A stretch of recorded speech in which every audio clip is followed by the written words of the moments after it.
لیکن یہ کہ اس وقت جو عالم عرب پر صورتحال پیدا ہو گئی اس میں ہمیں کیا کرنا چاہیے، پاکستان کے جو حالات ہیں ان میں کیا مشورے ہیں، اب میں ان چیزوں کے بارے میں آپ سے چند باتیں عرض کروں گا۔ پہلی بات تو یہ ہے کہ مشرق وسطیٰ کے مسئلے میں اس کے پس منظر کو سمجھ لینا چاہیے۔ ہمارے بہت سے احباب جو ہیں وہ فوری طور پر وقتی صورتوں کو، جیسے کہ حالات و واقعات ہوتے ہیں، صرف انہی کے اعتبار سے رائے قائم کرتے ہیں، چیزوں کا پس منظر جو ہے نگاہوں کے سامنے رہنا چاہیے۔ اس صدی کا ایک مختصر سا نقشہ ذہن میں رکھیے۔ یہ 20ویں صدی کے آغاز کے وقت، جسے ہم پورا کہتے ہیں مڈل ایسٹ، بلکہ صرف مڈل ایسٹ نہیں، پورا شمالی افریقہ سلطنت عثمانیہ کا حصہ تھا، خلافت عثمانیہ۔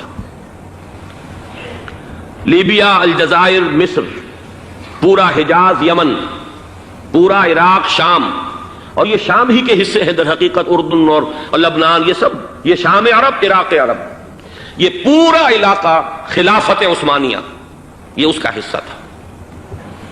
پہلی جنگ عظیم میں انگریزوں نے عربوں کو بغاوت پر آمادہ کیا، غداری پر آمادہ کیا، انہوں نے خلافت عثمانیہ کے خلاف بغاوت کی، بیج بوئے ان کے دلوں کے اندر نفرت کے، ابھارا انہیں کہ تم ترکوں کے غلام کیوں ہو، تمہیں خود حاکم ہونا چاہیے، تم کھڑے ہو جاؤ، ہم مدد کریں گے، تم بغاوت کرو، تم ان ترکوں کے خلاف ہماری مدد کرو، ہم تمہیں آزاد کر دیں گے، تم اپنے پاؤں پر خود کھڑے ہو جانا۔ یہ بہت ہی ہمارے لیے دردناک المیہ ہے اس پہلی جنگ عظیم کا۔ کرنل لارنس جیسا شخص، برطانوی استعمار، اور اس کے نتیجے میں عربوں نے بغاوت کی۔ اور اس قدر دردناک بات آپ کو بتا رہا ہوں، میں پہلی مرتبہ جب سن 62 میں حج کے لیے گیا مدینہ منورہ میں، ابھی وہ ریل کے انجن کھڑے ہوئے تھے۔ یہ ترکی کے زمانے میں، سلطنت عثمانیہ کے زمانے میں بغداد سے مدینے تک ریلوے لائن تھی۔ یہ پورا ایک عالم سلطنت عثمانیہ، صرف سلطنت نہیں، خلافت عثمانیہ، پوری ٹرینیں جو ہے ترکوں کی اڑائی گئی، ہزاروں ترکوں کو شہید کیا گیا، یہاں تک کہ صحن حرم میں شہید کیے گئے سینکڑوں ترک۔ یہ جرم تھوڑے نہیں ہے، معمولی نہیں۔ آج جس کی سزا مل رہی ہے، معلوم ہونا چاہیے کہ وہ جرائم کون کون سے تھے۔ اب بھی جو لوگ گئے ہیں انہوں نے دیکھا ہوگا، ترکی کا قلعہ موجود ہے اوپر پہاڑی کے اوپر، حرم کا جو سب سے بڑا دروازہ ہے باب ملک عبد العزیز، اس کے سامنے ایک لائبریری ہوتی تھی، اب تو غالباً وہ بھی گرا دی گئی ہے، اس کے پیچھے پہاڑی پر ترکوں کا قلعہ ہے پرانا، اس پر توپیں موجود تھیں۔ جب بغاوت ہوئی ہے، جو حرم میں آئے ہوئے تھے ترک فوجی، ظاہر بات ہے نہتے، وہ تو نماز پڑھنے آئے ہوئے تھے، ان کو وہاں ذبح کیا گیا ہے، اور ترکوں نے اپنی توپیں استعمال نہیں کی کہ کہیں بیت اللہ کو کوئی اذن نہ پہنچ جائے۔ بہرحال یہ غداری ہوئی ہے پہلی جنگ عظیم کے دوران، اور نہ صرف ترکوں کے، عربوں نے کی ہے۔ جیسا کہ میں نے کہا تھا، دو ہیں سب سے بڑے مجرم روئے ارضی کے اوپر امت مسلمہ کے طبقات۔ ہمارا پنجابی سپاہی بھی جا کر انگریزوں کی مدد کر کے ایلن بی کو قبضہ جو لے کر دیا بغداد کا، اس میں ہمارے مسلمان پنجابی سپاہی بھی شامل تھے۔ یہ خون چکاں باب ہے ہماری تاریخ کا اس صدی کا۔ لیکن اس کے بعد سلطنت عثمانیہ کے ٹکڑے ہو گئے، چیچڑے ہو گئے۔ ایک انگریز نے لکھا ہے یہ جملہ، زہر میں بجھا ہوا جملہ، کہ تاریخ میں یہ بات ثبت ہو جائے گی کہ ایک انگریز نے اس سلطنت کے ٹکڑے کر دیے کہ جو عمر فاروق نے قائم کی تھی رضی اللہ تعالی عنہ۔ یہ پورا عالم، یہ تمام علاقہ کس نے فتح کیا تھا؟ یہ بات ہاتھ بدل گئے تھے، پھر ترک آ گئے، خلافت عثمانیوں کے پاس چلی گئی، لیکن یہ سلطنت تو حضرت عمر رضی اللہ تعالیٰ عنہ کے زمانے سے چلی آ رہی تھی۔ اس کو ایک انگریز کرنل نے، اور اس نے بغاوت میں آمادہ کر کے عربوں کو اور ترکوں کے پیٹھ میں چھرا گھپوا کر ان کے ذریعے سے اور ٹکڑے کر دیے۔ لیکن جب جنگ ختم ہوئی، اب انہوں نے کہا کہ اب ہمیں آزادی دیجیے، تو اب انہیں معلوم ہوا کہ غداروں کو دنیا میں کیا ملتا ہے۔ ٹکڑے کر دیے گئے۔ یہ حصہ عراق یہ انگریز کے پاس رہے گا، شام کا یہ علاقہ یہ فرانسیسیوں کے پاس رہے گا، مصر پر انگریزوں کا تسلط رہے گا، لیبیا اطالویوں کے پاس رہے گا، لے دے کر یہ جو علاقہ تھا حجاز، چونکہ وہاں کچھ تھا ہی نہیں، بے وادن غیر ذی زرع، یہ عربوں کے پاس چھوڑ دیا گیا۔ اس وقت جو بادشاہ ہیں شاہ حسین اردن کے، ان کے دادا سب سے بڑے غدار وہی تھے، لہذا ان کو اس علاقے کی بادشاہت دے دی گئی۔ اس کے بعد نجد سے ایک تحریک اٹھی ہے، وہ سعودی جو خاندان ہے وہ نجد سے اٹھا ہے۔ نجد میں اس وقت کچھ بھی نہیں تھا، وہ تو صرف ریت کے تودے تھے اور کچھ بھی نہیں، لہذا ادھر کسی استعماری قوت کو دیکھنے کی ضرورت ہی نہیں تھی۔ وہ تو بعد میں تیل برآمد ہوا، اس کی حیثیت ہو گئی، اور یہ امارات کا علاقہ جو ہے اس کی دنیا میں اب گویا کہ یوں سمجھیے کہ جو سب سے زیادہ اہم علاقے ہو سکتے ہیں روئے ارضی کے نقشے پر، ان میں سے ایک وہ ہو گیا۔ لیکن یہ اس وقت کی بات میں کر رہا ہوں، کوئی حیثیت نہیں تھی، لہذا اس کو چھوڑ دیا گیا۔ یہ ہے تاریخی پس منظر، یہ لکیریں جو کھینچی گئی ہیں، یہ ایک ملت اسلامیہ کو جو قومیتوں میں تقسیم کیا گیا، پھر نعرے لگوائے گئے المصر للمصریین الشام للشامیین۔ اب شامی ایک علیحدہ قوم ہو چکے ہیں، مصری ایک علیحدہ قوم ہو چکے ہیں، عراقی ایک علیحدہ قوم ہو چکے ہیں۔ یہ ساری تقسیمیں استعمار کی پیدا کرنا ہے، اس کا کوئی تعلق اسلام کے ساتھ نہیں۔ اب ضرورت تو اس بات کی تھی کہ استعمار کے پنجے جب یہاں سے کچھ ہٹے، دوسری جنگ عظیم کے بعد ایک دور آیا، امریکہ ابھرا ہے دنیا کی عالمی سطح پر سیاست میں، اس کے ہاں کچھ آزادی کے تصورات تھے، اس نے بھی سپورٹ کیا۔ برطانیہ کمزور ہو چکا تھا، وہ اتنے بڑے علاقے کو اب ہولڈ نہیں کر سکتا تھا۔ ہندوستان بھی آزاد ہوا، پھر یہ کہ اور دوسرے علاقوں سے بھی اس کو پسپائی اختیار کرنی پڑی۔ استعمار کے پنجے جس طرح بھی ہوئے، ان کے سینوں سے، عربوں کے سینوں سے جو ہے گویا کہ وہ ہٹے، لیکن امریکہ نے ایک اپنی بہت بڑی حکمت عملی جو اختیار کی، عالم عرب کے سینے میں اسرائیل کا خنجر پیوست کر دیا، تاکہ یہ کبھی آزاد نہ ہو جائیں، ہمارے انگوٹھے تلے رہے، ہماری پالیسی گورن کرے۔ یہ استعمار کا دوسری جنگ عظیم کے بعد، جہاں برطانوی استعمار، فرانسیسی استعمار رفتہ رفتہ یہ ہٹنے شروع ہوئے، صدر ناصر نے انگریزوں کو اٹھا کر پھینکا میڈیٹرینین میں اور دوسرے جگہوں سے، الجزائر نے آزادی حاصل کی فرانس سے، اطالویوں سے جو ہے لیبیا والوں نے آزادی حاصل کی، یہ ہو گیا، لیکن ایک خنجر پیوست کر دیا گیا اسرائیل کا سینہ عرب میں۔ اس صورتحال میں ظاہر بات ہے کہ ایک تو بڑی آئیڈیل پوزیشن تھی کہ پورا عالم اسلام متحد ہو، لیکن وہ تو بہت دور کا خواب معلوم ہوتا ہے۔ علامہ اقبال سے بڑا کوئی نقیب نہیں ہے ملت اسلامی کی وحدت کا، ایک ہو مسلم حرم کی پاسبانی کے لیے نیل کے ساحل سے لے کر تا بخاک کاشغر، لیکن انہیں بھی اپنے لیکچرز میں کہنا پڑا کہ اس وقت جو صورتحال ہے، پورے عالم اسلام کی ایک وحدت بن جانا تو تقریباً ناممکن نظر آ رہا ہے۔ اگر کسی طرح ایک common wealth of Muslim nations وجود میں آ جائے تو بھی بڑی کامیابی ہوگی، لیکن اس سے بھی پہلے یہ تو زیادہ آسان تھا کہ عالم عرب ایک وحدت کی شکل اختیار کر لے۔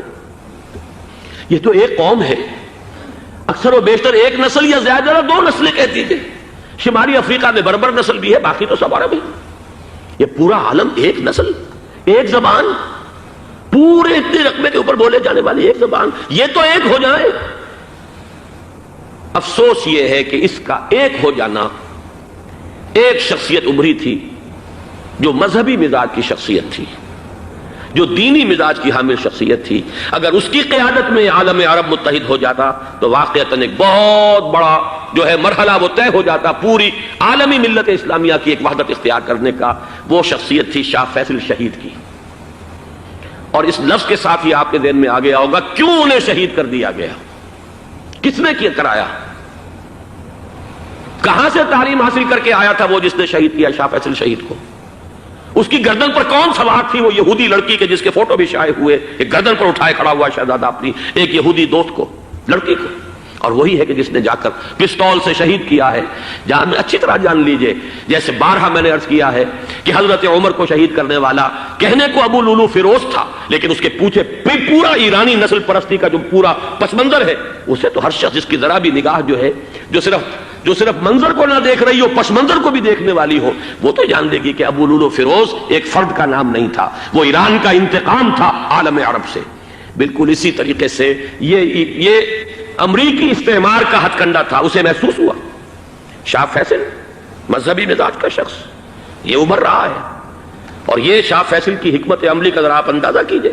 لاہور میں سمٹ کانفرنس ہوئی، اس میں وہ آئے، سب سے ٹاورنگ پرسنالٹی پورے اس وقت عالم اسلام کے اندر شاہ فیصل کی تھی، اور وہ گویا کہ ایک بہت ہی جس کو کہا جائے کہ ایک بہت ایلڈرلی، ایک بزرگانہ ایک شخصیت جو ہے، اور انہوں نے اپنے دولت کے دروازے، عرب میں وہ مشہور تھے کہ نہایت خسیس اور بخیل انسان ہے، اس لیے کہ وہاں وہ خرچ کرتے تھے حساب کتاب کے ساتھ، لیکن ان کے خزانے کھلے ہوئے تھے عالم اسلام کے لیے، ادھر بھی مدد ہے، ادھر بھی مدد ہے، ادھر بھی کام ہو رہا ہے، ادھر بھی کام ہو رہا ہے۔ پھر انہوں نے تیل کا ہتھیار استعمال کر کے ایک دفعہ امریکہ کو دن میں تارے دکھا دیے تھے، لہذا ان کا ہٹایا جانا سین سے یہ امریکی استعمار کے لیے لازم تھا۔ اب لے دے کر رہ گئے کون؟ سیکولر مزاج کے لوگ۔ پہلی اٹمپٹ جمال عبد الناصر نے کی، ناکام ہو گیا۔ قذافی صاحب نے کوشش کی کہ وہ ان کی جانشینی حاصل کر لے، ناکام ہو گیا۔ اب ایک تیسری شخصیت صدام حسین کی، ملحد ہے، اسلام سے کوئی سروکار نہیں، باس کا فلسفہ، سیکولرزم پلس عرب نیشنلزم، یہ اصول ہے۔ لیکن یہ ہے کہ یہ شخصیت ابو بکر ایسی آئی ہے کہ اس سے اس وقت یہ جان لیجئے، میں امریکہ میں بھی عربوں سے مل کر آیا ہوں، سعودی عرب میں بھی اب میں وہ دیکھ آیا ہوں، نوجوان نسل جو ہے عربوں کی، پورا جو دوسرے عرب ممالک ہیں جہاں پر کہ مذہب کا اتنا چرچا ہی نہیں ہے، پورا فلسطینی عرب، جارڈن کے عرب، شامی عرب عوام، وہ سب کے سب صدام کے پیچھے ہیں اس وقت، اس لیے کہ انہیں نظر آ رہا ہے کہ ایک شخص پھر ایسا پیدا ہو کر سامنے آ گیا ہے جو شاید عالم عرب کو پھر یونائٹ کر دے۔ اور یہ ہے اصل وہ شے کہ جو امریکہ کے لیے کسی صورت میں قابل قبول نہیں۔ دولت کے یہ ذخائر، خلیج کی یہ دولت، سیال سونا اور اس کے ذخیرے، اور یہ کسی طریقے سے یہ امریکہ کے زیر اثر نہ رہے، یہ ہے وہ شے جو اسے برداشت نہیں ہے۔ وہ کوئی عربوں کی محبت میں نہیں آیا 2.5 لاکھ فوج لے کر، وہ کوئی شاہی عرب جو خاندان ہے سعودی، اس سے اس کی کوئی دلچسپی نہیں ہے، کوئی پتہ نہیں کہ وہ خود ان کو ہٹا دیں اور وہاں پر کوئی جمہوری ڈھانچہ جو ہے وہاں پہ کھڑا کروا دے خود امریکہ۔ اس لیے کہ سعودی عرب میں دیکھ آیا ہوں، حالات اگرچہ ظاہر بات ہے کہ زیادہ گہرائی میں تو وہاں جانے کا موقع ہی نہیں ہوتا، بہت ہی مستبد حکومت ہے، لیکن صاف نظر آ رہا ہے کہ اس وقت دونوں طبقے نوجوانوں کے جو ہے وہ شاہی خاندان کے شدید خلاف ہو چکے، جو وہاں پر جدید مثقف طبقہ ہے، جدید تعلیم یافتہ، جو باہر پڑھ کر آیا ہے امریکہ میں اور کہیں اور وہ کثیر تعداد میں، اب وہ صاف سوال کر رہے ہیں کہ یہ بلینز اور بلینز آف ڈالرز کے جو ہمارا خرچہ آتا تھا، ہمارے ہتھیاروں کے آرڈر جاتے تھے، وہ کہاں گئے؟ کل 65,000 فوج، اور عرب کے پاس، سعودی عرب کے پاس اتنے ٹینک بھی نہیں ہے جتنے کہ یمن جیسے غریب ملک کے پاس ہے، تو ہمارا روپیہ یہ گیا کہاں؟ یہ ایک سوال ہے جو ہر شخص کے ذہن کے سامنے ہے۔ اب ہمیں اپنے معاملات کو خود سنبھالنا ہوگا۔ اسی طریقے سے جو مذہبی طبقہ ہے، اور وہاں ہے بڑی تعداد میں مذہبی طبقہ نوجوان جن میں بڑا جذبہ ہے، اور ان کا وہ جوش جہاد انہیں جہاد افغانستان تک لے کر آیا ہے۔ سینکڑوں عرب نوجوان یہاں جو ہے شہید ہوئے، اپنے ملک میں تو انہیں بولنے کی بھی کوئی امکان نہیں ہے، لیکن یہاں وہ جذبہ جو اندر اندر پروان چڑھ رہا ہے، وہ جذبہ انہیں لایا ہے، اور افغانستان کی سنگلاخ وادیوں کے اندر انہوں نے جام شہادت نوش کیا ہے۔ وہ طبقہ بھی شدید اب مخالف ہو چکا ہے کہ انہوں نے امریکیوں کو بلا کر، ان میں یہودی بھی ہیں، عیسائی تو ہے ہی ہے، یہودی ہیں، یہودی عورتیں ہیں، جو کچھ اب وہاں بے حیائی اور بے پردگی کے مناظر نظر آ رہے ہیں۔ یہ سرزمین عرب، میں نے امریکہ میں تقریر سنی ہے اسنا کے جو فائنل ان کا ایک سیشن تھا، اسلامک سوسائٹی آف نارتھ امریکہ، جس میں میں مدعو کیا گیا تھا، اور اسی لیے میں نے یہ سفر کیا تھا۔ ایک نوجوان نے جو تقریر وہاں پر کی ہے، واقعہ یہ ہے کہ میں حیران رہ گیا اس کی جرأت کا۔ اس نے کہا کہ حضور نے فرمایا تھا کہ جزیرہ نما عرب میں 2 دین جمع نہیں ہو سکتے، اور آج شاہی خاندان کی صرف اپنی حکومت کو بچانے کے لیے امریکیوں کو اتنی بڑی تعداد میں بلا لیا گیا ہے، جن میں موبائل چرچ بھی ہیں، موبائل سینیگوگز ہیں، یہودی مرد اور عورتیں جو ہے دندناتے پھر رہے ہیں آج عرب کی سرزمین پر۔ لہذا جو مذہبی طبقہ ہے وہ اس پر شدید رد عمل جو ہے اس کے اندر پایا جاتا ہے۔ یہ حالات ہیں جو میں آپ کے سامنے چاہتا تھا کہ رکھ دوں۔ یہ وہ شامت اعمال ہے۔ ایک طرف یہ کہ وہ شخصیت جو ہے صدام حسین کی، وہ کوئی پسندیدہ شخصیت نہیں، لیکن یہ کہ اس شخصیت کو تقویت دینے والے بھی تو یہی لوگ تھے۔ انہیں خطرہ تھا ایران کے انقلاب سے کہ کہیں اسی قسم کا کوئی انقلاب ہمارے ہاں نہ آ جائے، لہذا انقلاب ایران کو ایکسپورٹ نہ ہونے دے، اس لیے انہوں نے اسی صدام حسین کو بلینز اور بلینز آف ڈالرز کی مدد دی۔ آج وہی ہے، عربی کی تو ایک کہاوت بھی ہے، سمن کلبک یا کو لوگ، اپنے کتے کو کھلا پلا کے موٹا کرو، کسی روز تمہیں کو کاٹے گا۔ آج وہ تو انہیں کاٹ رہا، لیکن یہ کہ اس کا جو علاج تجویز ہوا ہے وہ انتہائی خوفناک ہے۔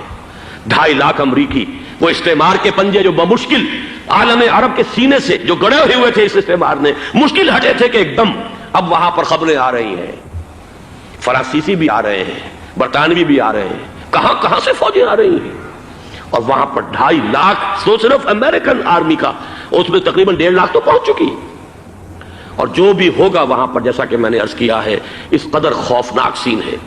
میں نے بہت سے حضرات واقف ہوں گے، کئی مرتبہ میں نے حوالہ دیا ہے مولانا سید حامد میاں رحمہ اللہ کا۔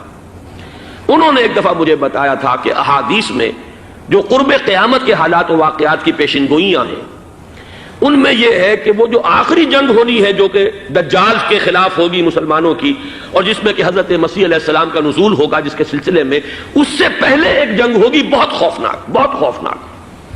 اور عجیب الفاظ ان کے یہ تھے کہ اس میں ایک طرف مسلمان اور عیسائی اور یہودی تینوں ہوں گے۔ یہ بات سمجھ میں نہیں آتی تھی کہ مسلمان اور یہودی ایک جگہ کیسے جمع ہو سکتے ہیں۔ آج وہ نقشہ نظر آ گیا۔ آج اسرائیل، امریکہ، سعودی عرب اب یہ ایک ہے، بلکہ چلتے آئیے مصر، اسرائیل، سعودی عرب اور جو بھی ان کے حواری ہیں وہ سب ایک صف میں کھڑے ہیں، اور ان کے اوپر سیادت کس کی ہے؟ امریکہ کی۔ وہ نقشہ آ گیا ہے۔ اور اس جنگ کے سلسلے میں مولانا حامد میاں رحمہ اللہ نے مجھے بتایا تھا کہ حدیث میں الفاظ آئے ہیں، اتنے لوگ ہلاک ہوں گے، اتنے لوگ ہلاک ہوں گے، اتنے لوگ ہلاک ہوں گے کہ ایک پرندہ سینکڑوں میل تک اڑتا ہوا چلا جائے گا اور اسے سوائے لاشوں کے اور کچھ نظر نہیں آئے۔ یہ نقشہ خاکم بدہن تلا ہوا ہے، کھڑا ہوا ہے۔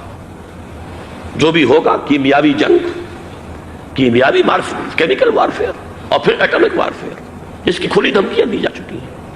کبھی کوریا کے بارے میں اندیشہ تھا کہ یہ درندے خدا کی دھرتی کو، کوریا کی غریب بستی کو ناگاساکی بنا کے چھوڑیں گے، ہیروشیما بنا کے چھوڑیں گے۔ آج وہ صورتحال جو ہے عالم عرب پر، heart of the Arab land, اس پر یہ صورتحال بالکل تلی کھڑی ہے۔ اس میں ہمیں کیا کرنا چاہیے؟ میں نے یہ چاہا کہ پورا پس منظر آپ کے سامنے ہو، صرف وقتی سا کوئی ایک نعرہ، وقتی سی کوئی ایک خبر، اس کے حوالے سے ایک جذبات کا معاملہ، پورا ایک پس منظر سامنے رکھیے۔ اب وہ آپ کو شاید میری باتیں جو ہیں وہ سمجھ میں آ جائیں۔ نمبر ایک، ہمیں کسی صورت اس جنگ میں امریکہ کے گھڑے کی مچھلی نہیں بننا چاہیے۔ امریکہ اسلام کے تحفظ کے لیے نہیں آیا، امریکہ حرمین کی حفاظت کے لیے نہیں آیا، امریکہ اپنے مفادات، عالمی مفادات کے تحفظ کے لیے آیا، اور زیادہ سے زیادہ آپ کہہ سکتے ہیں کہ وہ سعودی شاہی خاندان کی حفاظت کے لیے آیا۔ اور بڑا عمدہ مضمون چھپا تھا پچھلے، بلکہ ابھی تک تو وہ تازہ ہی ہے جب تک نیا نہیں آتا، ندا میں، جس کا عنوان تھا اربوں کا چھرا اور اربوں کا گدا۔ سارے پیسے بھی انہیں سے لے رہے ہیں۔ $12 بلین کا ایک چیک لے کر گیا جیمز بیکر۔ اندازہ تو کیجیے دنیا کہاں سے کہاں پہنچ گئی۔ محو حیرت ہو کہ دنیا کیا سے کیا ہو جائے گی۔ 2 ماہ قبل اس کا تصور نہیں ہو سکتا تھا۔ اتنی بڑی قوت امریکہ کی، تباہ کن قوت، اور جمع ہو جائے گی عرب کے اندر۔ لیکن یہ کہ وہ کاس بھی اربوں ہی کی ہوگی، انہی کا چھرا، انہی کا گلا۔ ہمیں کرنا یہ چاہیے، اللہ تعالی ہماری حکومت کو، ہمارے سیاستدانوں کو، ہمارے ذمہ دار لوگوں کو ہدایت دے، وہ امریکہ کے گھڑے کی مچھلی نہ بنے۔ اس کے تحفظ کے لیے یا شاہی خاندان کی حفاظت کے لیے بہت کچھ انہوں نے عیش کر لیے، کافی عیش کر لیے۔ باقی یہ کہ اب جو کچھ ہونا ہے وہ ہونا ہے۔ حرمین شریفین کو تو خود عرب کے لوگ کہتے ہیں کہ کوئی خطرہ نہیں ہے۔ سارا جھگڑا تو وہ تیل کی دولت کا ہے۔ وہ تیل کی دولت جو ہے وہ شمال مشرقی کونے کے اندر ہے۔ بلکہ یہ کہ جو رد عمل پیدا ہوا عالم اسلام میں اور سعودی عرب میں، خود اس کے مذہبی نوجوانوں میں امریکی فوجوں کی آمد کے خلاف اس کا جواب دیا گیا رابط عالم اسلامی کی طرف سے کہ یہ جو بھی جنگ کا محاذ ہے، جو فوجیں ہیں، یہ حرمین سے تو 1500 کلومیٹر دور ہیں، تو حرمین کو تو کوئی خطرہ نہیں ہے۔ خطرہ ہے امریکہ کے عالمی مفادات کو۔ آج آپ کو معلوم ہے دنیا 2 طبقوں میں بٹی ہوئی ہے، دی رچ اینڈ دی پور۔ یہ جو اقوام ہیں، جو 6-7 قومیں شمار ہوتی ہیں دنیا کی دولت مند قومیں، ان کے لیے خطرہ ہے کہ یہ اگر ہم ان کا جو سب سے بڑا ذریعہ ہے اس کا صنعت کا، یہ تیل، اگر اس کو کچھ ہو گیا تو ان کی سب کی اکانومی جو ہے وہ دم دھڑام سے زمین پر آ جائے گی، وہ بھی برابر ہو کر رہ جائیں گے دنیا کے دوسرے ملکوں کے۔ یہ اس کی حفاظت کے لیے آئے ہیں۔ ہمارے نوجوان کو آج میں سوچتا ہوں کاش کہ ہمیں معلوم ہو، ہمیں وہ تاریخ دہرانی نہیں چاہیے کہ ہم نے پہلی جنگ عظیم میں انگریزوں کے استعمار کے پنجے گڑوانے کے لیے اپنی جانیں دیں۔ پنجاب کا نوجوان، پنجاب کا مسلمان سپاہی بھی جا کر LNB کو قبضہ دلوانے کے اندر اور بغداد پر قبضہ کرانے میں اس کے تعاون کیا، اس کی مدد کی۔ کیا آج بھی وہی تاریخ اپنے آپ کو دہرائے گی؟ آج ہمارا فوجی جائے گا وہاں پر امریکہ کے تحفظ کے لیے، اس کے مفادات کے تحفظ کے لیے۔ پہلی بات یہ کہ یہ ہرگز نہیں ہونا چاہیے۔ ہونا کیا چاہیے؟ پہلی کوشش یہ ہو کہ یہ بین الاسلامی معاملہ بنے، مسلمان امت آئے، امریکی فوجیں جائیں، فرانسیسی جائیں، برطانوی جائیں۔ ہاں اس صورت میں کہتا ہوں پاکستان کا ایک ایک بچہ وہاں جائے اور اپنی جان قربان کر دے، اس لیے کہ یہ قرآن کا حکم ہے۔ وَإِن طَائِفَتَانِ مِنَ الْمُؤْمِنِينَ اقْتَتَلُوا فَأَصْلِحُوا بَيْنَهُمَا فَإِن بَغَتْ إِحْدَاهُمَا عَلَى الْأُخْرَى فَقَاتِلُوا الَّتِي تَبْغِي حَتَّى تَفِيءَ إِلَى أَمْرِ اللَّهِ فَإِن فَاءَتْ فَأَصْلِحُوا بَيْنَهُمَا بِالْعَدْلِ وَأَقْسِطُوا إِنَّ اللَّهَ يُحِبُّ الْمُقْسِطِينَ۔ امت مسلمہ کو حکم دیا گیا ہے اگر مسلمانوں کے 2 گروہ لڑ پڑے تو تم صلح کراؤ، اور اگر ایک فریق زیادتی پر تلا رہے، اڑا رہے، تو اب سب مل کر اس سے جنگ کرو یہاں تک کہ اسے اللہ کے حکم کے آگے جھکا دو۔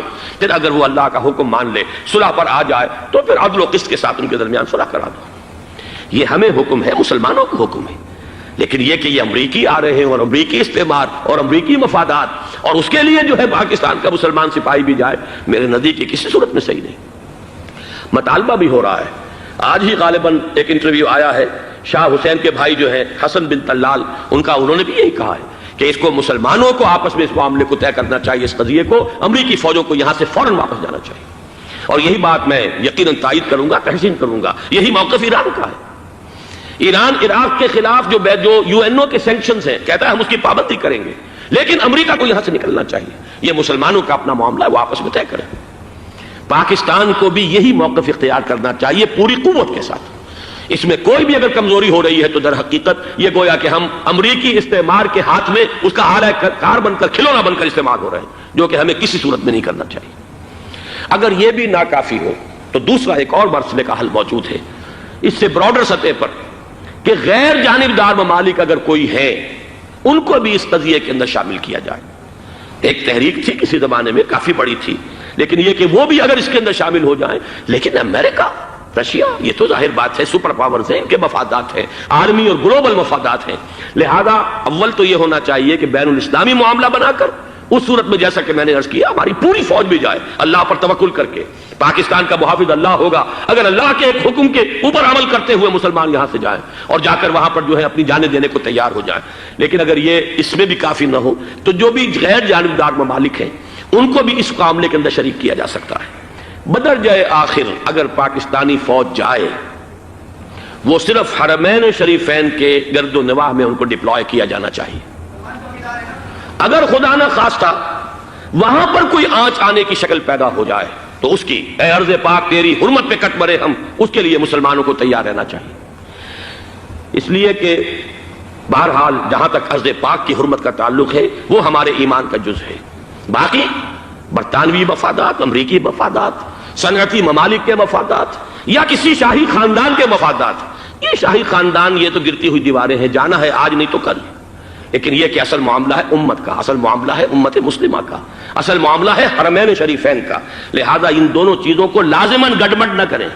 آپ حضرات کے علم میں ہے کہ اس سے پہلے ایران کی طرف سے بار بار مطالبہ ہوا کہ حرمین کو بین الاسلامی کنٹرول میں دے دیا جائے اور سعودی عرب کا اس کے اوپر سے جو انتظامی عمل دخل ختم کر دیا جائے۔ میں نے کبھی تائید نہیں کی، اس لیے نہیں کی کہ میرا مشاہدہ ہے، میں گیا ہوں بارہا، سعودی عرب کی حکومت نے چاہے خود بھی بڑے بڑے محل بنائے ہیں لیکن حرمین کی خدمت کے اندر بھی کوئی کمی نہیں کی۔ اس پر انہوں نے اربوں ڈالر اس پر بھی خرچ کیا ہے، اس کے اوپر انہوں نے اس حج کے انتظامات پر پوری حکومت جو ہے وہ اپنے آپ کو لگائے رکھتی ہے۔ لہذا اس اعتبار سے کوئی کمی کی بات نہیں وہاں پر آئی کہ جس کے لیے ضرورت ہو کہ ان کا عمل دخل وہاں سے ختم کیا جائے۔ لیکن یہ صورتحال اب جو پیدا ہو گئی ہے یہ بالکل مختلف ہے، اسے اس کے کانٹیکسٹ کے اندر دیکھا جانا چاہیے، اور اسی کے حوالے سے میں نے چند رائے آپ کے سامنے رکھی۔ اب آئیے پاکستان کی طرف، جو ہمارا اصل مسئلہ ہے، اس کے تو ہم سب سے بڑے ذمہ دار ہیں۔ اس کی بھلائی ہے تو، برائی ہے تو، اس میں خیر آتا ہے تو وہ بھی ہماری کوشش اس کے لیے ضروری ہے، اور کوئی شر پیدا ہوتا ہے تو اس کی ذمہ داری بھی ہم پر آئے گی۔ اس کے ضمن میں چند باتیں عرض کر رہا ہوں۔ شدید ترین خطرہ ہے، جیسا کہ میں عرض کر چکا ہوں، کہ بھارت حملہ کرے گا۔ مجھے تو تقریباً یہ رائٹنگ آن دی وال کے مانند ایک فیصلہ نظر آ رہا ہے، بلکہ آج میں کسی سے کہہ رہا تھا کہ اگر اب نہیں تو پھر کبھی بھارت حملہ نہیں کر سکتا۔ اس کے لیے سچویشن بالکل رائٹ ہے۔ 2 مرتبہ ایکسرسائز کر چکا ہے وہ، خاص ٹارگٹ بنا کر حیدرآباد کو، اور اس کے پیش نظر ہے سندھ میں جو بھی خلفشار ہے اسے اس کے علم میں ہے، جو بھی تصادم ہے۔ اب بھی اگرچہ اس وقت کی جو ہماری اندرونی سیاست ہے یہ اس کا کرشمہ سامنے آیا ہے کہ جی ایم سید صاحب کو ایگزونریٹ کیا جا رہا ہے، ان کو اب محب وطن کا خطاب دوبارہ دیا جا رہا ہے۔ وہ شخص کہ جس نے اسلام کے خلاف انتہائی زہریلی باتیں کی ہیں، وہ شخص جس کی کتاب اب پاکستان ٹوٹ جانا چاہیے، وہ لاکھوں کی تعداد میں ہندوستان سے چھپ کر آئی ہے، یہاں تقسیم ہوئی ہے، آج اسے سند دی جا رہی ہے۔ یہ ہے ہماری اندرونی سیاست کے کرشمے، میں اس پر تفصیل سے نہیں جانا چاہتا، لیکن اس شخص کی دیکھیے، وہ جو علامہ اقبال کا شعر ہے کہ بت کرے میں برہمن کی پختہ زناری بھی دیکھ، دیکھ کعبے میں شکست رشتہ تسبیح شیخ، اور بت قدے میں برہمن کی پختہ زناری بھی دیکھ، کہ نظر یہ آ رہا ہے کہ اس نے رہا ہوتے پہلا بیان یہ دیا ہے کہ ہماری پہلی ترجیح یہ ہے کہ پاکستان ٹوٹ جائے اور ہندوستان کے ساتھ ہم ایک انڈیپینڈنٹ اسٹیٹ کی حیثیت سے کانفیڈریشن قائم کریں، سندھو دیش confederation with India independent of Pakistan. پھر دوسری ترجیح بھی ہے، تیسری آخری ترجیح یہ ہے کہ پاکستان کو 5 ریاستوں میں تقسیم کر دیا جائے اور ایک لوز کانفیڈریشن ہو، بس اس کے سوا کچھ نہیں۔ 5ویں بھی وہ اردو والوں کے لیے نہیں، مہاجرین کے لیے نہیں، ان کے لیے تو ان کے پاس کچھ نہیں ہے۔ 5ویں بھی پنجاب میں سے کاٹ کر سرائیکی صوبہ بنایا جائے، اور سندھ میں تو بہرحال اردو بولنے والوں کو سندھی پن کر رہنا ہوگا۔ یہ اس شخص کا رہائی کے بعد بھی بیان ہے جسے آپ سند دے رہے ہیں کہ وہ محب وطن ہے، اور وہ غدار نہیں ہے، وہ پاکستان کا مخالف نہیں ہے۔ بہرحال یہ حالات جو ہیں انتہائی خوفناک ہیں ہمارے۔ آج کشمیر میں جو صورتحال ہے ہندوستان کے لیے انتہائی تشویشناک ہے۔ جو بدنامی اس کو مل سکتی تھی مل چکی ہے، اور یہ آپ نے دیکھ لیا، وہ امریکہ بہادر جو 1.5-2 لاکھ آدمی لے کر پہنچ گیا سعودی عرب میں، اس نے انگلی تک نہیں اٹھائی ہے کہ کشمیر میں بھارت کیا کر رہا ہے۔ یہ ہے ان کی ڈبل سٹینڈرڈز، یہ ہے ان کی بے ایمانیاں کہ بھارت جو کچھ کر رہا ہے وہاں۔ آج اگر ظلم ہو رہا ہے کویت میں عراقیوں کے ذریعے، پورے ورلڈ ٹیلی ویژن پر، CNN پر، فلاں پر، اور اخبارات میں، آج بھی ایک لمبا مضمون میں نے اخبار میں پڑھا ہے، لیکن یہ ہے کہ کشمیر میں کیا ہو رہا ہے کہیں تذکرہ نہیں ہو رہا۔ یہ ہے دنیا کے اندر دیانت اور امانت اور شرافت کا حال، اور بین الاقوامی سیاست جو ہے اس کے ڈبل سٹینڈرڈز۔ لہذا جو بدنامی بھارت کو آ سکتی تھی وہ آ چکی ہے۔ ہندوستان سے ایک نوجوان مسلمان صحافی دہلی سے آئے تھے، نئی دنیا ایک پرچہ نکلتا ہے، اس کے طرف سے وہ دورہ کر کے گئے ہیں، مجھ سے بھی لاہور میں ملے تھے، تقریباً 1 مہینہ 1.5 مہینہ ہوا۔ ان کے الفاظ سن کر میں کانپ گیا تھا۔ انہوں نے کہا تھا کہ بھارت کی حکومت اس کے اوپر تلی ہوئی ہے کہ چاہے ایک اور آخری کشمیری کو بھی ہلاک کرنا پڑے، وہ کشمیر کے اندر کبھی بھی کوئی معاملہ جو ہے کشمیر کی آزادی یا کشمیر کو پاکستان کے لیے جانے کے لیے تیار نہیں ہے۔ کیا بگڑے گا اس کا؟ آپ سمجھیے کہ اگر 80-90 کروڑ قوم کی ایک قوم ہے، 1 کروڑ آدمی ختم کر دیں، ان کا دل تو جو ہے اس پہ دکھے گا نہیں۔ حال ہمارا یہ ہے کہ ہم تو کوئی چیلنج بھی نہیں کر سکے، ہم تو اپنی صفائی دیتے رہے کہ نہیں ہمارا کوئی ہاتھ نہیں ہے، ہم نے کچھ نہیں کیا ہے، ہمارا کوئی اس کے اندر عمل دخل نہیں ہے، بس یہی ہماری ڈپلومیسی کا شاہکار رہا ہے۔ یہ حال ہے پاکستان کا۔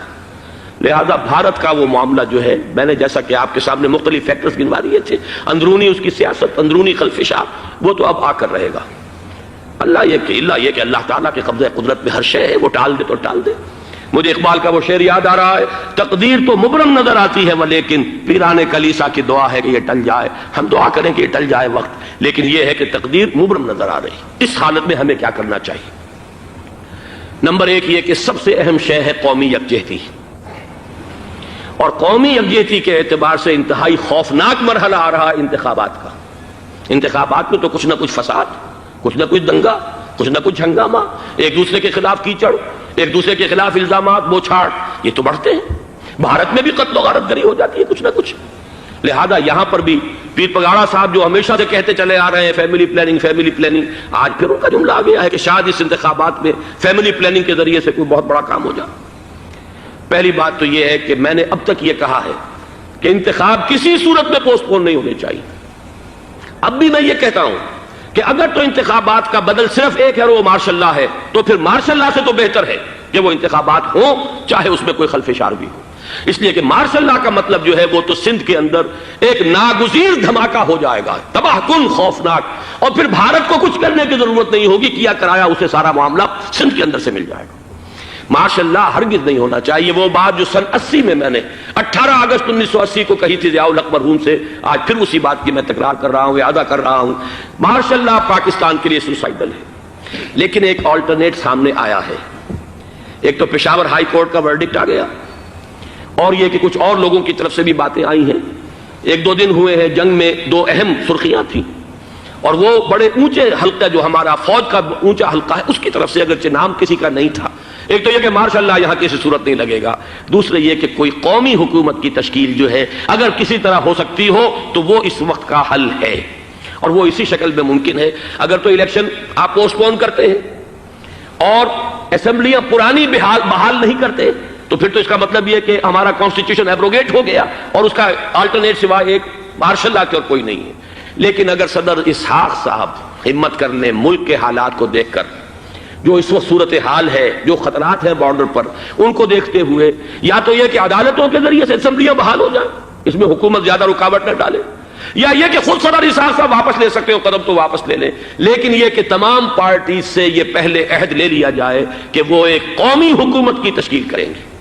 یہ وہ بات ہے، آپ کو یاد ہوگا مرزا اسلم بیگ صاحب، انہوں نے بالکل شروع میں سن 88 کے الیکشن کے بعد کہا تھا کہ نیشنل گورنمنٹ فارم کی جانی چاہیے۔ اس وقت تو کسی نے دھیان نہیں دیا، پیپلز پارٹی بڑے نشے میں تھی، اس کو خاص طور پر سندھ میں جس طرح کا واک اوور ملا تھا، اس کا ایک نشہ تھا اس کے دماغ پر، اس لیے وہ سوچنے پر تیار نہیں ہوئی۔ لیکن یہ کہ وہ جو ایک فارسی میں کہا جاتا ہے کہ ہر چے دانا کنت کنت نادا لیک بعد از خرابی بسیار، اب اس خرابی بسیار کے بعد بھی اگر عقل آ جائے اور ایک نیشنل گورنمنٹ بنائی جا سکے اور اس کے حوالے سے الیکشن کو پوسٹ پون کیا جا سکے، تو میرے نزدیک یہ رائے پوری قوت کے ساتھ دی جانی چاہیے، پیش کی جانی چاہیے، اس لیے کہ الیکشن اس وقت جس خلفشار کا سبب بن جائے گا، ذریعہ بن جائے گا، اس کو تو گویا کہ اور بھارت کے جو گھناونے عزائم ہیں ان کو اور تقویت دینے کا سبب اور ذریعہ بن جائے گا۔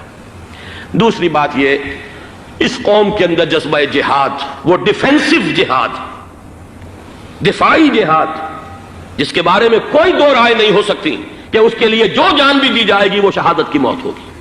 اس لیے کہ حضور کی حدیث ہے، من قتل دون مالہ فہو شہید، جو شخص اپنے مال کی حفاظت کرتے ہوئے مارا گیا مسلمان وہ شہید ہے۔ تو ظاہر بات ہے کہ اپنی آزادی کا تحفظ جو ہے وہ مال کے تحفظ سے زیادہ اہمیت رکھنے والی شے ہے۔ ایک جذبہ جہاد پیدا کیا جائے اور ایک پیپلز آرمی یہاں پر کھڑی کی جائے، عوامی فوج صرف نہیں کر سکے گی تحفظ جب تک کہ پوری قوم جو ہے وہ فوج کی شکل اختیار نہ کر لے، لیکن ظاہر بات ہے کہ اس کا بھی امکان اسی صورت میں ہوگا جبکہ کوئی ایسی حکومت وجود میں آ گئی ہو کہ جس میں اپوزیشن اور گورنمنٹ کا جھگڑا جو ہے وہ اوپر نہ چل رہا ہو، وہ آپس کی محض آرائی نہ ہو، تبھی کوئی پیپلز آرمی جو ہے اس کا تصور جو ہے سامنے آ سکتا ہے۔ اللہ تعالیٰ توفیق دے کہ ہم اس کو بھی کر سکیں۔ آخری بات، آج میں سوچ رہا تھا کہ حضور کو اللہ تعالیٰ نے 2 تلواریں دے کر بھیجا تھا۔ ایک تلوار قرآن، جاہدہم بہی جہادا کبیرا، اے محمد یہ ہے آپ کی تلوار، اس کے ذریعے جہاد کیجئے، قلع قمع کیجئے جاہلیت قدیمہ کا بھی، قلع قمع کیجئے جاہلیت جدیدہ کا بھی، اور یہ بے یقینی کو رفع کیجئے، ایمان پیدا کیجئے۔ یہ ہے کہ جو آج ہمارے پاس وہ جہاد بالقرآن کے حوالے سے ہے۔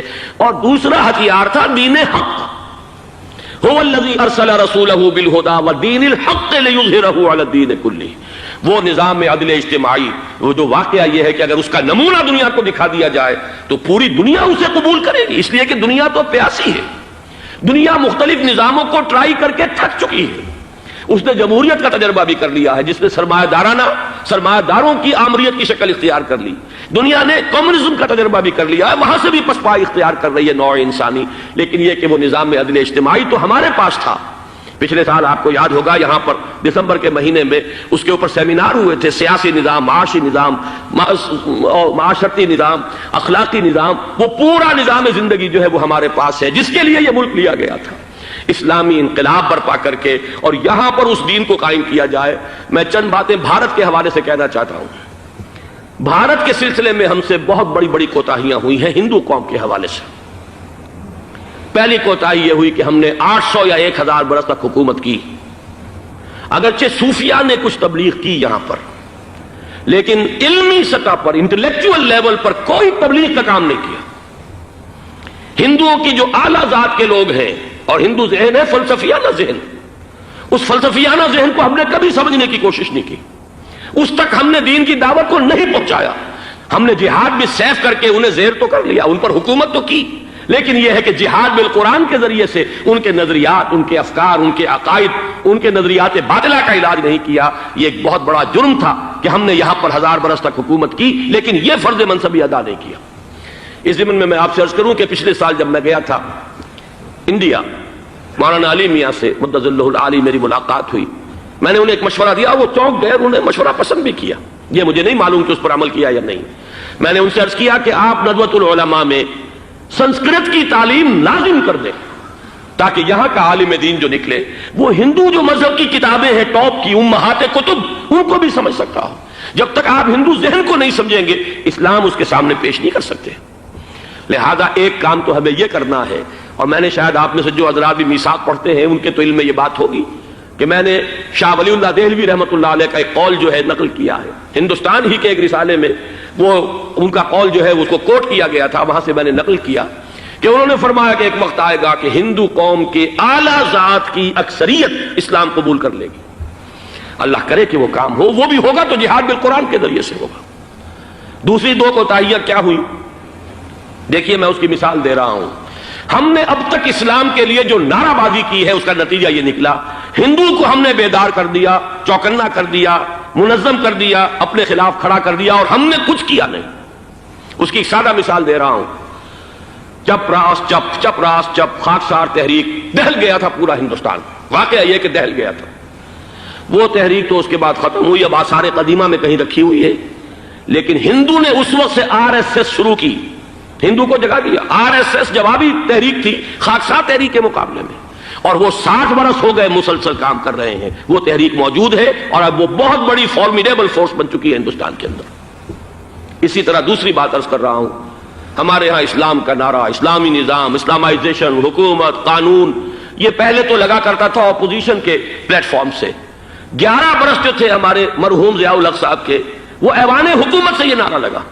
نتیجہ یہ نکلا، ہندوستان میں رام راشٹر کی تحریک کھڑی ہو گئی جوابی رد عمل کے طور پر۔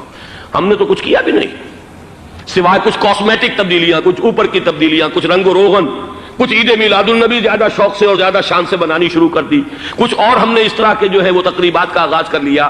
باقی وہ اسلام کا نظام، وہ نظام تو ہم نے قائم نہیں کیا۔ میں نے جو حضرات واقف ہیں مجھ سے، انہیں یاد ہوگا یہ کہ میں سن 80 میں پہلی مرتبہ بھارت گیا تھا، پاکستان بننے کے بعد۔ سن 47 نومبر میں نے کراس کیا تھا، from east Punjab to west Punjab Pakistan آیا، خون اور خاک آگ کے دریا عبور کر کے۔ 33 برس کے بعد میں گیا تھا واپس ہندوستان، پہلی مرتبہ سن 80 میں۔ واپس آ کے جو میں نے تقریر کی تھی اس کے چند چیزیں یاد ہوں گی بہت سے حضرات کو۔ میں نے کہا تھا میں نے 2 چیزیں بڑی اچھی دیکھی ہندوستان میں، جس سے ہندوستان میں مسلمانوں اور اسلام کے مستقبل کے بارے میں جو بہت زیادہ اندیشے اور خطرے تھے وہ دور ہو گئے۔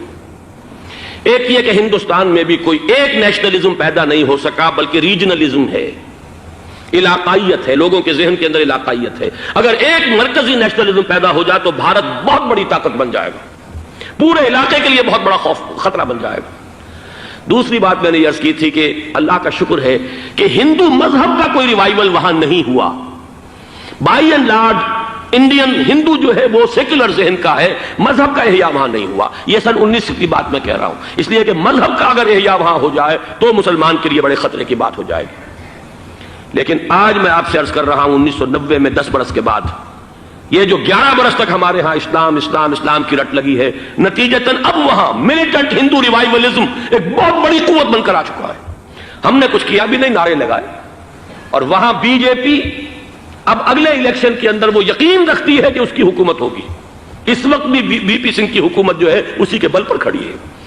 میری ملاقات ریاض میں ایک ہوئی ہے مراد آباد کے نوجوان سے، اور گفتگو کے آخر میں وہ رو پڑا کہ ہم ہندوستانی مسلمان کیا کریں، ہم تو ایک ایسی صورتحال سے دوچار ہو گئے ہیں کہ کوئی صورت ہمیں نظر نہیں آ رہی بچاؤ کی۔ 30 اکتوبر کی ڈیٹ دی ہوئی ہے VHP نے، وشوا ہندو پریشد جو ہے VHP، اس کے دے رکھی ہے کہ ہم نے ہر صورت کچھ بھی ہو جائے، اور ایسے ایسے طریقے ان کے ہیں۔ وہ پہلے اینٹیں انہوں نے روانہ کرنی شروع کی تھی، اس کے بعد اب یہ ہے کہ ایک ایک گاؤں سے ایک ایک آدمی آئے گا، 30 لاکھ گاؤں سے ایک ایک آدمی چل کر آئے گا، اور وہ جب پہنچیں گے تو کوئی ان کے اوپر چونکہ ایک ایک آدمی چل کر آ رہا ہوگا، کوئی دفعہ 144 حکومت کی نہیں لگ سکے گی، اور ہم جب اتنے لوگ جمع ہو جائیں گے لا محالہ ہم نے وہ مندر جو ہے تعمیر کرنا ہے اور وہ مسجد گرا دینی ہے۔ اور ادھر مسلمان جو ہے آخری طور پر طے کیے ہوئے ہیں کہ چاہے ہم سب کٹ مریں لیکن ہم یہ مسجد گرنے نہیں دیں گے۔